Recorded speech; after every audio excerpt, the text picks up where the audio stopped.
So you are given a value n, some number, n may be 125, 237, 12, whatever, some number is given.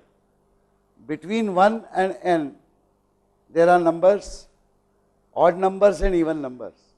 So which will be the even numbers? 2, 4, 6, 8, etc. Odd numbers 1, 3, 5, etc. Now suppose some number n is given, you have to find the sum of all even numbers. n की value दी है, so मान लीजिए example,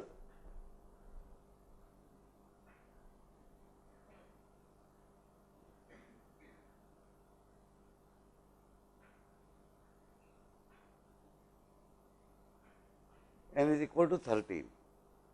तो आप पहले तो सब number लिखिए 1, 2, 3, 4, 5, 6, 7, 8, 9, 10, 11, 12. ओके, ये 1 और 13 के बीच में इवन नंबर्स कौन से हैं?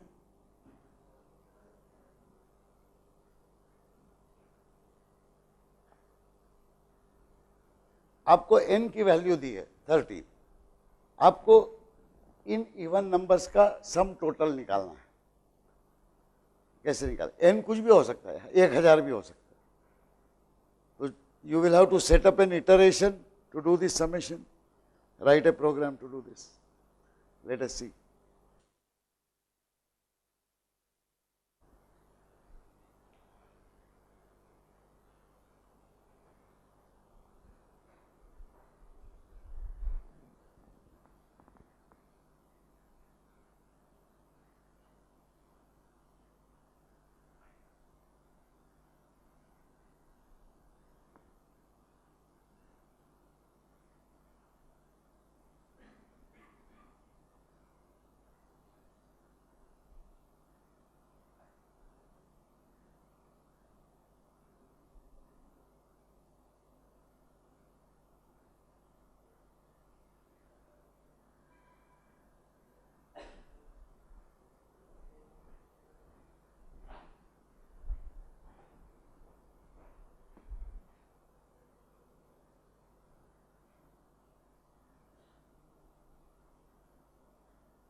एक सेकेंड, मैंने ये इटरेशन स्टेटमेंट लिखे हैं. पहले ये पता कर लें कि आपको इसका सबका मतलब याद है कि नहीं. इसका क्या मतलब होगा कि जब तक ये कंडीशन वैलिड है तब तक रिपीट करते रहो. इसका क्या मतलब होगा? पहले एक i इक्वल टू 1 से चालू होगा, फिर एक एक से बढ़ते जाएगा, और जब तक i less than equal to n है तब तक वो रिपीट करते जाए. i less than equal to n नहीं रहा तो बाहर आ जाएगा. ये दो इटरेशन के बेसिक ये है. एक दूसरा होता है do while.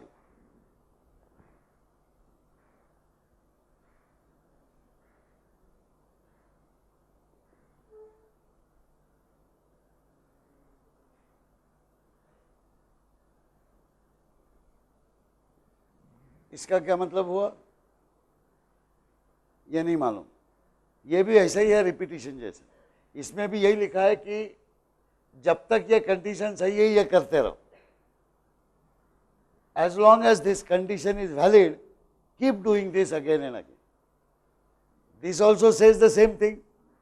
As long as this condition is valid, keep doing this. So what is the difference?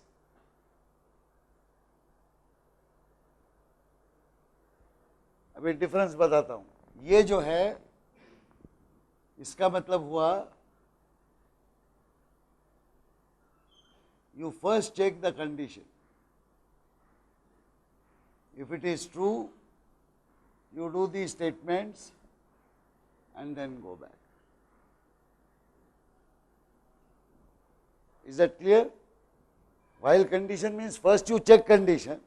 If true, then come in, go back. If true, come in, go back. When it is false, you come out. What is the meaning of this?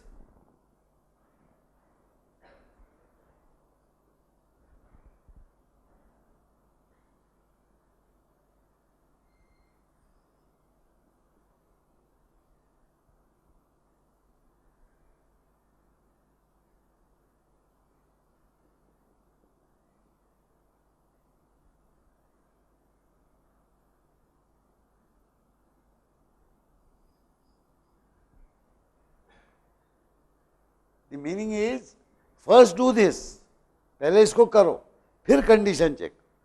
If condition is valid, go back, again do this. So the checking of the condition happens after the statement. Here it happens before the statement. So what it means, if the condition is false right at the beginning, this will never be done. आप सीधे बाहर आ जाएंगे, एक बार भी नहीं होगा ये execute. जबकि इसमें कंडीशन कोई भी हो, at least once this will be carried out, and then only the condition will be checked. So there is a difference. Depends upon what logic you have required in the program, you can put it. And this is of course counting iteration. You set I to 1, check this condition, do this, check this condition, do this. But every time you do this, हर बार इसको किया तो ये वाला statement execute करने का I equal to I plus 1 हो जाएगा. ठीक है, चलिए अब इस प्रोग्राम को लिखिए. Let's see, spend 5 minutes in writing this. कैसे लिखेंगे प्रोग्राम?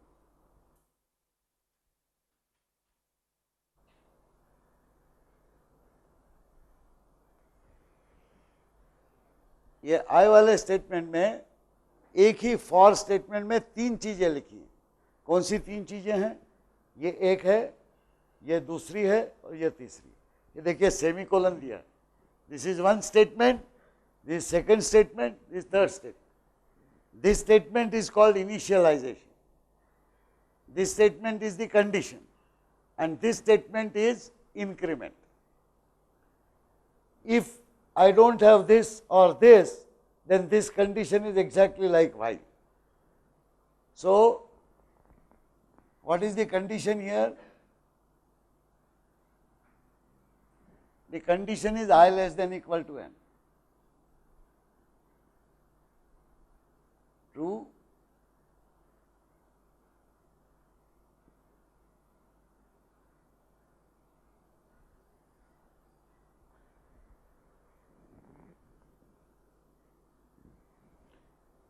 तो पहले ये देख लीजिए कि ये जो है ये बिल्कुल इस while जैसा है, exactly like while.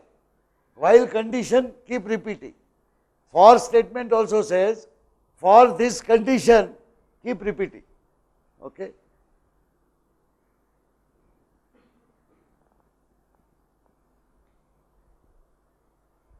There are two additional things given in this statement. दो चीजें ज्यादा है ये स्टेटमेंट. कौन सी दो चीजें ज्यादा है? एक ये है और एक ये है.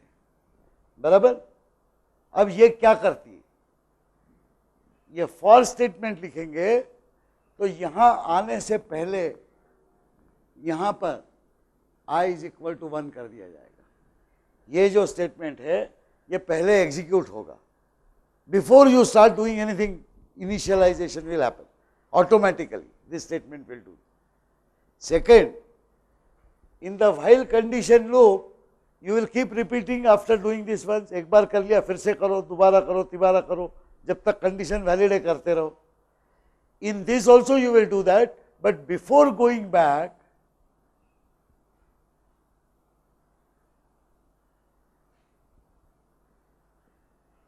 you will execute the increment. So this is a more powerful statement. It initializes the count for I equal to 1. This statement is executed here. Then it checks the condition, valid, करो, फिर से करो, valid, करो, फिर से करो, invalid, false है, बाहर आ जाओ. That is the second part, which is like while. Third part is this specification. This specification says what? I plus plus. This is written at the end. आखिरी में लिखा है. ये statement अपने आप execute होगा हर बार iteration खत्म होने के बाद. ये I change हो जाएगा. तो ये जो भी आप जहाँ पे जो भी statement लिखेंगे वो यहाँ पे execute होगा. तो while और for में ये फर्क. दो चीजें ज्यादा होती है for में, अपने आप होती है. इसको बोलते हैं इनिशियलाइजेशन और इसको बोलते हैं increment.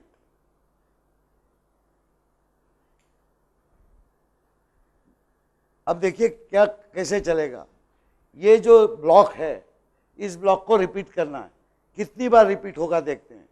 So first it will start with I equal to 1. Let us say n is 4. Let us say n is 4. So is I less than equal to 4? Yes, it will come here. It will do this once. Then it says I plus plus. यानी I अब कितना हो गया? 2. पहले I 1 था. यहाँ तक करने के बाद यहाँ आएगा तो I 2 हो जाएगा. 2 होके फिर ये इधर जाएगा. When it comes back here, it will check again. Is I less than n? N is 4, 2 is less than equal to. So it will come back again. After doing this, it will change I once. I will become 3. Go up. Is 3 less than 4? Yes. Come down again. Do this. I equal to I plus 1. I is now becoming 4. Is 4 less than equal to 4? Yes, it is equal to 4. It will do this again. Now when it does it, it comes here, I will become how much? 5. Is 5 less than equal to n? No. So it will come out. So that means this block will be executed for I equal to 1, I equal to 2, I equal to 3 and I equal to 4. This initialization is done only once at the beginning and the increment is done every time. Initialization एक बार होता है, increment हर बार. हम कुछ भी लिख सकते हैं, हम जो यहाँ पे लिखेंगे वो ये हो जाएगा. अगर हमने I -7 लिखा तो ये -7 कर देगा यहाँ. फिर उसके बाद में -6 होगा, -5, -4. तो ये वैल्यूज आपके ऊपर निर्भर है. ये स्टेटमेंट कोई C++ के फिक्स स्टेटमेंट नहीं है, आप जो भी लिखना चाहे लिख सकते हैं. लेकिन अगर हमें काउंट करके इटरेशन करना है तो सबसे नेचुरल तरीका क्या है कि भाई मुझे 4 बार करना है, तो काउंट शुरू करो 1 से करो, 2 से करो, 3 से करो, 4 से करो, 5 हो जाएगा तो बाहर निकल आओ. इसीलिए अक्सर 1 to n ऐसा लिखते हैं. इसको हम मान लीजिए यहां 0 से चालू किया और हमें n बार ही करना है इसको, तो फिर यहां पे क्या लिखना पड़ेगा? Either I less than equal to n minus 1 or I can also say I less than n. This will also do the same thing, one of that. So you can see, for example, if instead of writing for I equal to 1, I less than equal to n this, suppose I want to write while and I want to do this actually, then do you know how I will write a program using while? I will write it like this. Since this is the while loop, but I want to do this, now I identify that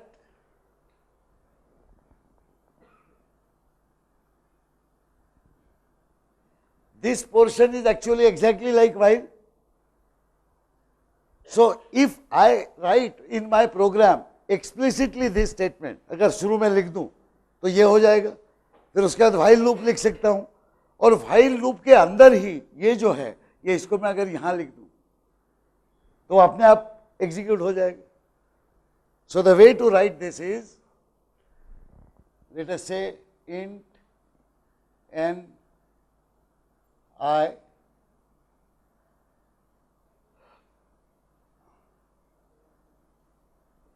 input n, ये तो n की value पढ़ ली मैंने. अब मुझे ये for जैसा iteration while से बनाना है. Now I will say I is equal to 1 while I less than equal to n. जो भी स्टेटमेंट है यहां पर, ये जो स्टेटमेंट है इसको मैं S बोलता हूं, ये S हो जाएगा. अभी इसके बाद में फॉर लूप जो है वो I प्लस प्लस भी अपने आप करेगा. It will do I plus plus on its own as I have shown here. लेकिन व्हाइल में अपने आप कुछ नहीं होता है, तो मैं यहां पे I प्लस प्लस ऐसा खुद लिखूंगा. या if you want to be very specific you can write I is equal to I plus. और यहां पे एंड कर. अब देखिए अगर ऐसा मैंने लिखा तो इसका मतलब क्या होता है. मान लीजिए n इक्वल टू 4 है, तो इसको एग्जीक्यूट करते हैं, कैसे चलेगा ये, आई की वैल्यू लिखते हैं और ये कितनी बार इटरेशन हुआ उसको काउंट करते जाएंगे। आई की वैल्यू शुरू में क्या है 1, is 1 less than equal to n, n 4 है, यस, तो ये एस एक बार कर लेगा, एक बार हो गया, यहां आ गए आई इक्वल टू 2 हो गया, ये वाइल है वापिस चले गए, is 2 less than equal to n, yes, I will do this again, again I equal to I plus 1, this will become 3, again while will throw me back, ये कंडीशन सही है, is 3 less than equal to 4, yes, ये एक बार और करूंगा मैं, उसके बाद फिर यहां आया I equal to 4 हो गया, फिर वापस गया while से, is 4 less than equal to 4, yes, it is equal to 4, I will still come down again, एक बार फिर करूंगा इसको, I'll do this once again, I will now become 5 because of this. Go back. Is I less than equal to n? No.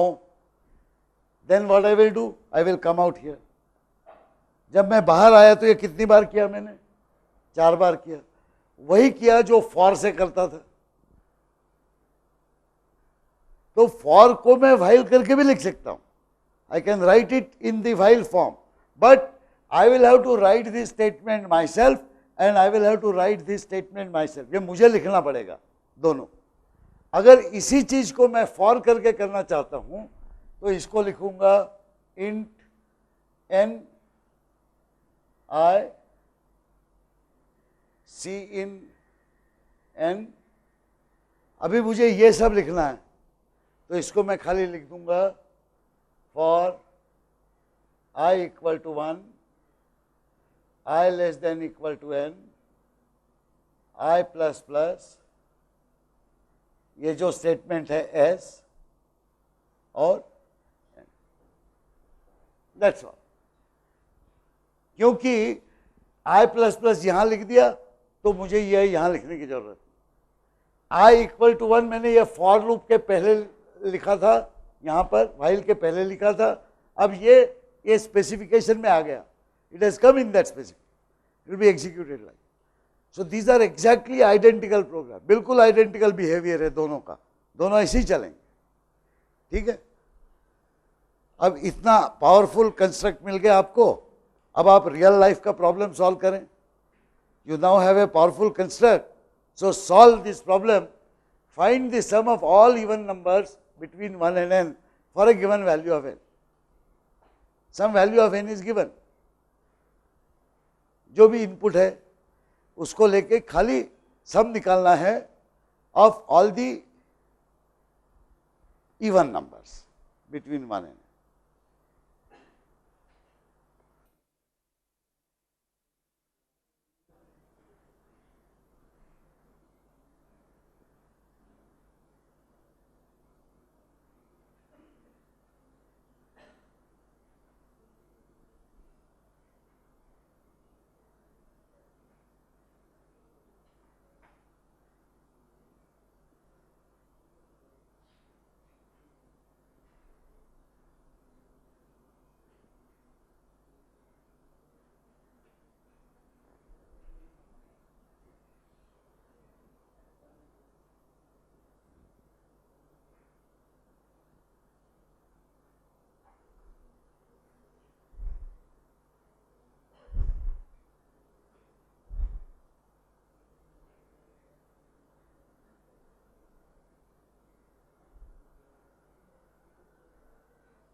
तो यहाँ से आप वापस नहीं जाएंगे।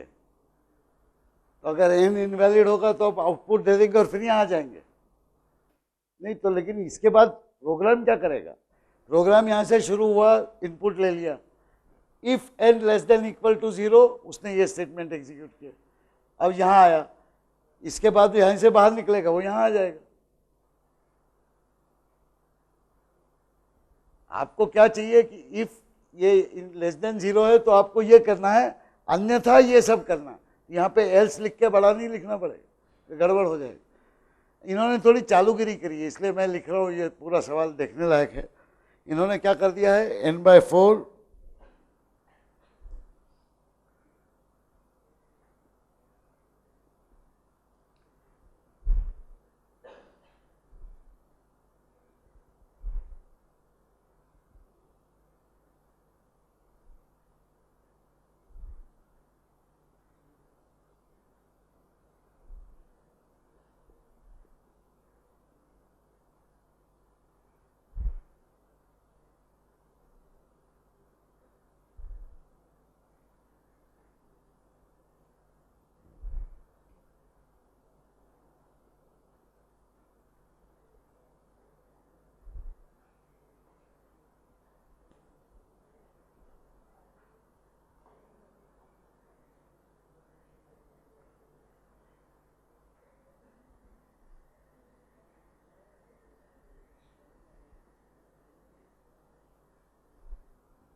चलिए देखते हैं ये क्या कर रहे हैं। इन्होंने क्या किया कि वो जो फॉर्मूला रहता है ना, सम ऑफ n नेचुरल नंबर्स कितना रहता है, 1 + 2 + 3 अप टू n जो है n इंटू n+1/2। तो इन्होंने ये कर दिया कि वो n इंटू n+1/2 की जगह अगर 2 + 4 + 6 हो तो क्या फार्मूला होगा, तो उन्होंने वो फार्मूला दिया। इन्होंने शुरू में यहाँ लिखा था n/4। उनको फिर समझ में आएगी वो कंप्यूटर में ऊपर नीचे तो नहीं लिख सकते, फिर इन्होंने ऐसा लिखा, लेकिन यहाँ गड़बड़ हो गई। क्या गड़बड़ हो गई देखिए। अब C++ से ये एक्सप्रेशन इवैल्यूएट कीजिए। पहले राइट हैंड साइड इवैल्यूएट होगी n/4, समझ में आ गई जो भी n है। अब यहाँ पे क्या है, ये क्या है, n/4 के बाद what else, what do I do, syntax error, and it will not tell you that a multiplication or plus symbol is missing. It will give you some 10 errors which you will not figure out. Never ever write an expression in a hurry, never ever. And between two operands there must be an operator. ये ऑपरांड है 4, ये bracket है, इसके बीच में operator होना ही चाहिए। Plus minus multiply, आप multiply करना चाहते हैं, ये मल्टीप्लाई होना चाहिए। He made the same mistake here. If n/2 is not equal to 0, he wrote n-1/4. Again realized though ऐसा नहीं चलेगा, he said n-1/4, correct? But again here what? And here what?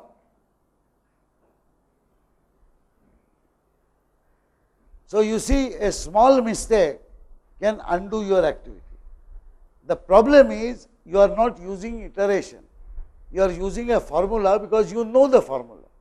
The question here is that you have to set up an iteration, you want to learn iteration. The test, ये test इसके लिए नहीं है कि आपको long formula मालूम है कि नहीं, ये प्रोग्रामिंग की टेस्ट है, मैथ्स की नहीं।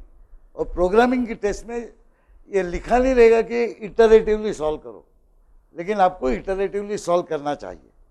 वैसे ये उत्तर सही है या गलत है बड़ा मुश्किल है। दूसरा, एक बार ये कंडीशन चेक कर ली आपने, फिर से दोबारा क्यों चेक कर रहे हैं? क्या इसको, इसकी जगह आप खाली एल्स नहीं लिख सकते थे? If this condition do this, else do this. Think about it always. Don't ever say if condition do this, if condition do this. So you have to check either odd or even, you are doing it correctly. लेकिन सही उसको if और else में लिखे कम से कम, ठीक है? चलिए अब दूसरा ये देखते हैं।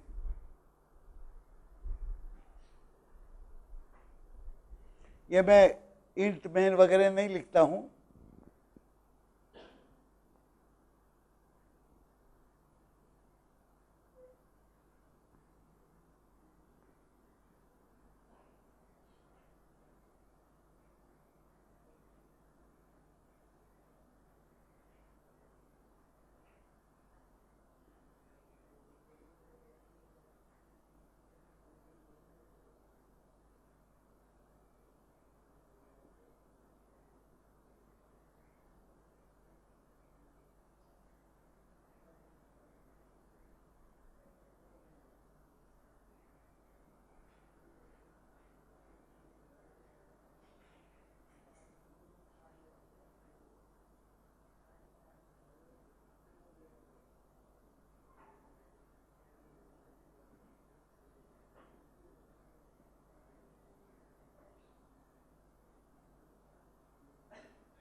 ये दूसरा भी सही है जो वाइल करके लिखा है, इसमें खाली एक गड़बड़ हो गई थोड़ी सी। ये देखिए, ये प्रोग्राम देखते हैं सही है नहीं है।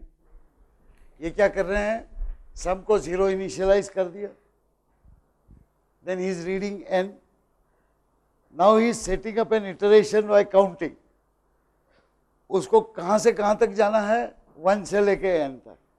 तो अपना वो उसने बाकायदा काउंटिंग लगा दिया, 1 2 3 4 5 6 7 8 9 n, जितना भी n 1000 2000 है करते जाओ। तो ये जो अंदर जो पूरा का पूरा लिखा है यहाँ से लेके यहाँ तक, ये सब हिस्सा इतनी बार रन होगा। पहले i की वैल्यू 1 होगी, फिर 2 हो जाएगी, 3 हो जाएगी, और n होके भी पूरी करेगी। अभी उसको क्या चीज़ें ऐड करनी है, उसमें से ऑड नंबर ऐड नहीं करने, इवन नंबर ऐड करने।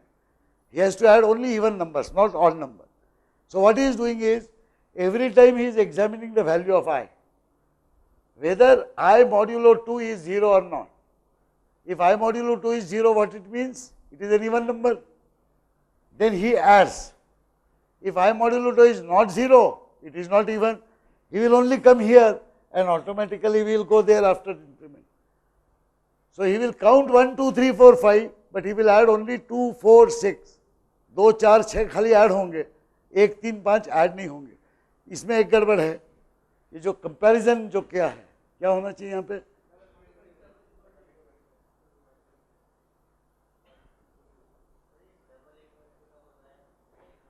जब कंडीशन लिखते हैं ब्रैकेट में, व्हाइल के लिए, फॉर के लिए या इफ के लिए, जब भी कंपैरिजन करते हैं तो किसी भी दो चीज का कंपैरिजन करने के लिए अगर इक्वलिटी कंपैरिजन करना है तो इक्वल इक्वल लिखना पड़ेगा। जब असाइनमेंट करते हैं, sum equal to 0, sum is equal to sum plus I equal to 1, ये असाइन कर रहे हैं हम लोग वैल्यू, उस समय एक equal to. So 1 equal to symbol means assign a value to left hand side name. X equal equal y means check, test whether x is equal to y or not equal to y. X equal equal y का मतलब हो compare करो x और y में, और x equal to y का मतलब हो y की जो भी वैल्यू है वो x को असाइन कर दो। बहुत फर्क है दोनों में, एक कंपैरिजन है, दूसरी असाइनमेंट। ठीक है, ये इन्होंने बिल्कुल करीब करीब ऐसा ही लिखा है, लेकिन इन्होंने इंडेंटेशन ठीक किया है। आपने ये सभी जो थे वो एक लाइन में लिखे थे, तो ये समझ में नहीं आ रहा था कि इफ कहाँ से शुरू होकर खत्म हो रहा है, फॉर कहाँ से शुरू होकर खत्म हो। तो लिखते समय अगर आप सेंटेंसेस को दबा के लिख दें तो बराबर समझ में आ जाए कि देखिए यहाँ से फॉर शुरू होता है, यहाँ खत्म हो गया, यहाँ से इफ शुरू हुआ, यहाँ खत्म हो गया। इफ के बीच में जो भी स्टेटमेंट आएंगे राइट में दबा के I%2 = 0, बिल्कुल सही लिखा है।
इस प्रोग्राम को एनालाइज करते हैं। इनको ये तो पता है कि एक इटरेशन करना है I = 1 to n। इन्होंने फॉर यूज नहीं किया है, व्हाइल यूज किया, वो भी ठीक है। इन्होंने शुरू किया I = 1 से, फॉर I <= n, और ये तब तक करते जाएंगे, और इन्होंने यहाँ I++ लिख दिया, यानी ये n बार एग्जीक्यूट हो जाएगा। हर बार वो यहाँ आते हैं तो I% = 0 चेक करते हैं, यानी ये इफ स्टेटमेंट तभी सच होगा जब इवन नंबर होगा। लेकिन इसके बाद क्या कर रहे हैं, S = I कर दिया, तो हर बार जब यहाँ आएंगे S की वैल्यू I हो जाएगी, हर बार। क्या हर बार आप करना चाहेंगे S की वैल्यू I? नहीं, S की वैल्यू I से बढ़नी चाहिए, ये स्टेटमेंट सही है।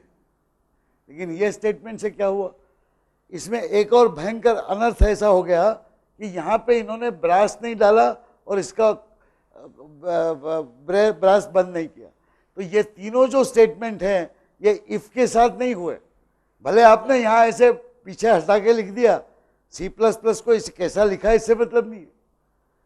If you want all these 3 statement should be executed only if I is even, then you have to put this like this here. Instead he has got this here and he does not have this here. You know what it means? The while ends here. If statement शुरू हुआ और चूंकि ये नहीं लिखा है, खाली S = I हो जाएगा, बाकी ये स्टेटमेंट हर बार एग्जीक्यूट होगा। तो ये गलत हो गया लॉजिक। लॉजिक को कैसे सही करेंगे,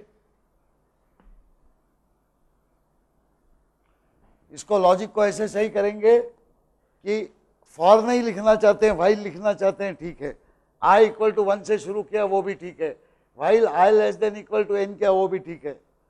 is I even, I%2 > 0, yes, then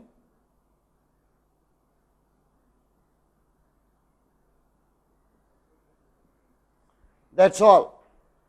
लेकिन इसमें एक गड़बड़ है, शुरू में S की क्या वैल्यू है। जब भी आप सम करना चाहते हैं तो S की वैल्यू 0 करनी चाहिए बाहर, ये इटरेशन के बाहर। तो यहाँ पे होना चाहिए S = 0, और एक चीज क्या रह गई, डिफाइन ही नहीं हुआ है S, तो यहाँ पे इंट S लिख दी। जब तक ये नहीं लिखेंगे ये स्टेटमेंट का कोई मतलब नहीं। और S = 0 जो है व्हाइल के पहले होना चाहिए एक बार, उसके बाद 0 के बाद ये S+2 हो जाएगा, S+4 हो जाएगा, S+6 हो जाएगा, और जो है वो यहाँ पे चलता है। अब ये इफ स्टेटमेंट हो गया, ये इफ स्टेटमेंट के यहाँ पर आके फिर आपको I = I+1 करना चाहिए, यानी ऐड करने के बाद में वापिस जाने से पहले। और यहाँ से आप वापिस जा रहे हैं, इसलिए व्हाइल को आप यहाँ close. Is that clear how you should write and what logic it means? This while something opening curly bracket and this closing curly bracket means whatever is written here is to be repeated. Okay. And what is to be repeated? Check if the number, the value of I is even. If so, add it to I. Otherwise, don't add, don't do anything. But in any case, change I to 1. ठीक है, इन्होंने करीब करीब ऐसा ही किया है, लेकिन यहाँ पे इन्होंने फॉर लूप का यूज किया है। इन्होंने लिखा है for I equal to 1, I less then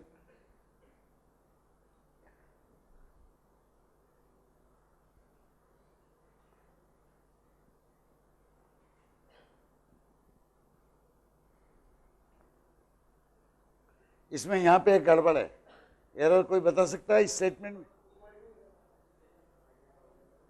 2 गलतियां, 3 गलतियां। एक तो कॉमा नहीं चलेगा, यहाँ पे इक्वल टू, यहाँ पे इक्वल, और ये जो है ऐसे नहीं लिखा जाएगा, ऐसे लिखा, क्योंकि ऐसा कोई सिंबल नहीं है। चलिए, लेकिन इसके बाद जो बड़ी गलती है वो ऐसी है कि इन्होंने यहाँ अंदर लिखा है इफ।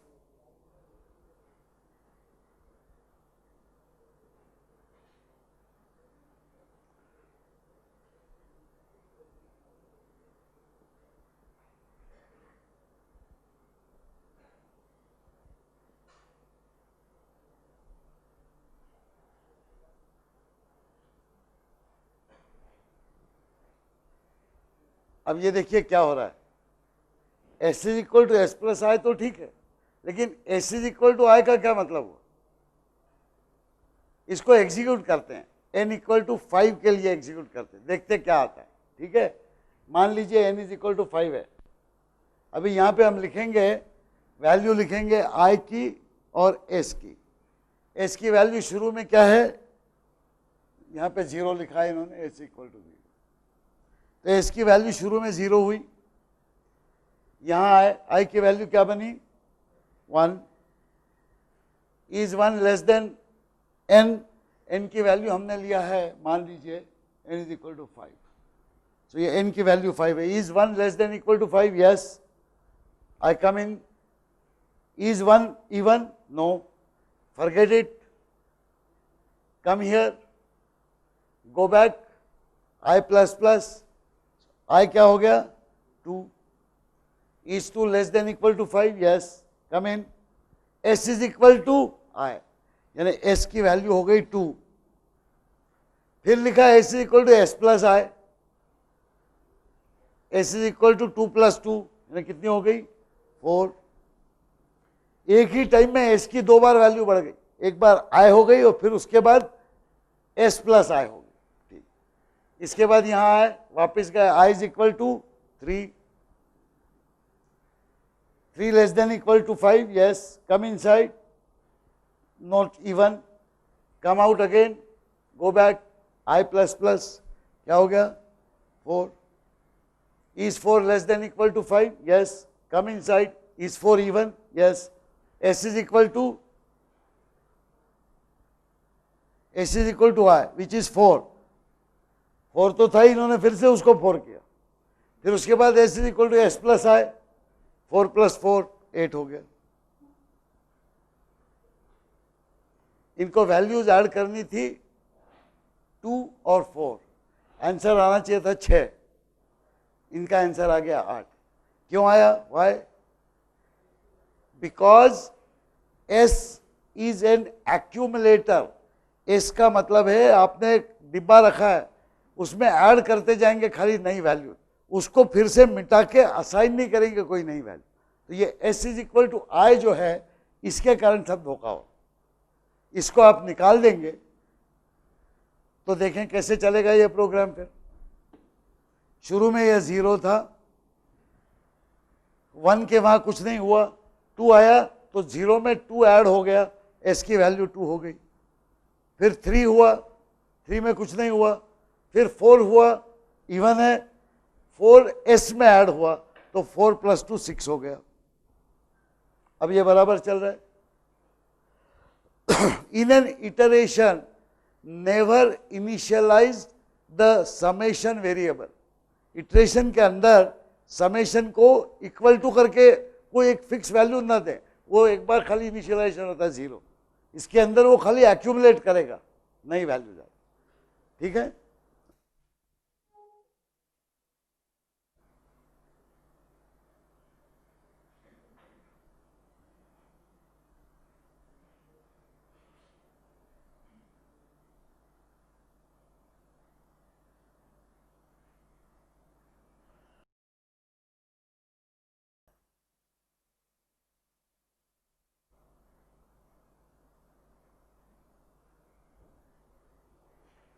ये सम निकालना। Sum is equal to sigma 7 times k plus 3 summation done from k to 5 to 28। ये बिल्कुल वैसे ही है, लेकिन इसमें एक्सप्रेशन ज़्यादा बड़ा है। आपको एक्यूमुलेट करना है, सिग्मा का मतलब सम करना है, और हर बार उसमें क्या ऐड करना है, 7k प्लस 3। k की वैल्यू शुरू में 5 होगी, फिर 6, फिर 7, then up to 28. We can do it exactly the same way by writing s is equal to 0. I will of course assume that I have declared int k, s and n, and I have done some c in. No, in fact n is not required actually.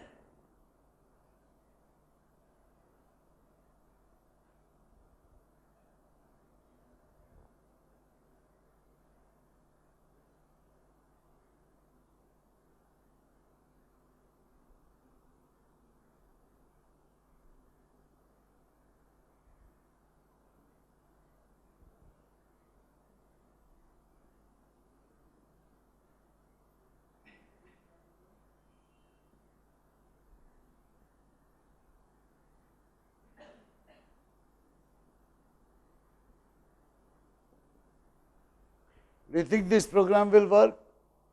Just write it. For k equal to 5, start with 5. As long as k less than equal to 28, keep doing this. Every time change k by 1. ये sigma आ गया आपका। इसके अंदर आप क्या कर रहे हैं, s is equal to S plus this, तो ये सिग्मा एक्यूमुलेट होता चला गया, आप बाहर आ गए, तो ये बराबर चलेगा। Now he is saying that there should be some input. The point is, why do I need an input? I know that I have to sum between 5 and 28, so I don't need anything. Suppose, however, the question was, do it from 5 to n. Suppose, then I will have to declare an n here, and then I will have to say C in greater. Not only that, I will have to change the for iteration specification. क्या change करना पड़ेगा specification में? हाँ, sigma करना है मुझे 5 से n तक, ये कर रहा है 5 से 28 तक. This is not good. Simple समझ में आ गया how to accumulate, how to sum. ठीक है. Now there are so many problems that have been put onto the home page and also on the Moodle. वो होम पेज में problems देखिएगा और उनको सॉल्व करने का कोशिश कीजिएगा, वो सब इटरेशन से सॉल्व